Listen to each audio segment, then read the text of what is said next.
ओम सत्यार्थ प्रकाश के चतुर्थ समुल्लास में महर्षि दयानंद सरस्वती जी समझा रहे हैं विवाह के लक्षण। ब्रह्मो देवस्थैवार्षः प्रजापत्यस्तथा सुरः गान्धर्वो राक्षश्चैव पैशाश्चष्टमोदमः। मनुस्मृति के श्लोक से समझा रहे हैं विवाह 8 प्रकार का होता है।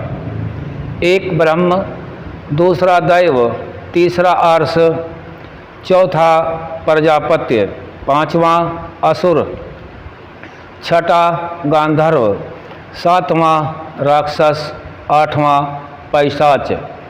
इन विवाहों की यह व्यवस्था है कि वर कन्या दोनों यथावत ब्रह्मचर्य से पूर्ण विद्वान, धार्मिक और सुशील हों।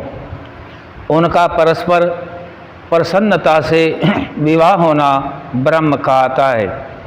विस्तृत यज्ञ करने में ऋत्विज कर्म करते हुए जमाता को अलंकार युक्त कन्या का देना दैव, वर से कुछ लेके विवाह होना आर्ष, दोनों का विवाह धर्म की वृद्धि के अर्थ होना प्रजापत्य, वर और कन्या को कुछ दे के विवाह आसुर, अनियम असमय किसी कारण से वर कन्या का इच्छापूर्वक परस्पर संयोग होना गांधर्व, लड़ाई करके बलात्कार अर्थात छीन झपट व कपट से कन्या का ग्रहण करना राक्षस, शयन व मद्य आदि पी हुई पागल कन्या से बलात्कार संयोग करना पैशाच।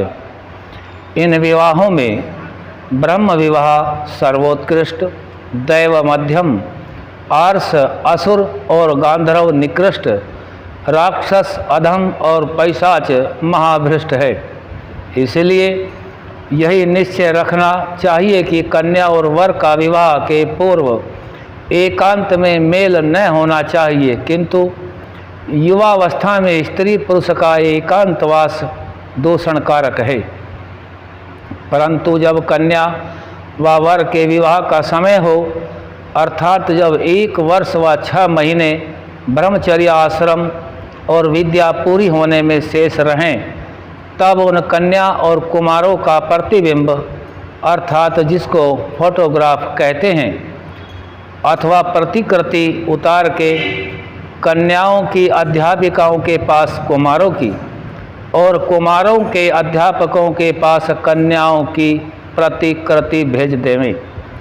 जिस जिस का रूप मिल जाए उस के इतिहास अर्थात जन्म से लेके उस दिन पर्यंत जन्म चरित्र का पुस्तक हो, उसको अध्यापक लोग मंगवा के देखें। जब दोनों के गुण कर्म सदृश हों, तब जिस जिस के साथ जिस जिस का विवाह होना योग्य समझे उस पुरुष और कन्या का प्रतिबिंब और इतिहास कन्या और वर के हाथ में देवें और कहें कि इसमें जो तुम्हारा अभिप्राय हो सो हमको विदित कर देना।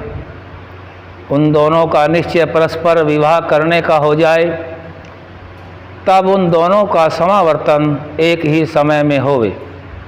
जब वे दोनों अध्यापक के सामने विवाह करना चाहें तो वहाँ, नहीं तो कन्या के माता पिता के घर में विवाह होना योग्य है। जब वे समक्ष हों, तब उन अध्यापकों व कन्याओं के माता पिता आदि भद्र पुरुषों के सामने उन दोनों की आपस में बातचीत, शास्त्रार्थ कराना और जो कुछ गुप्त व्यवहार पूछें सो भी सभा में लिख के एक दूसरे के हाथ में देकर प्रश्नोत्तर कर लेवें।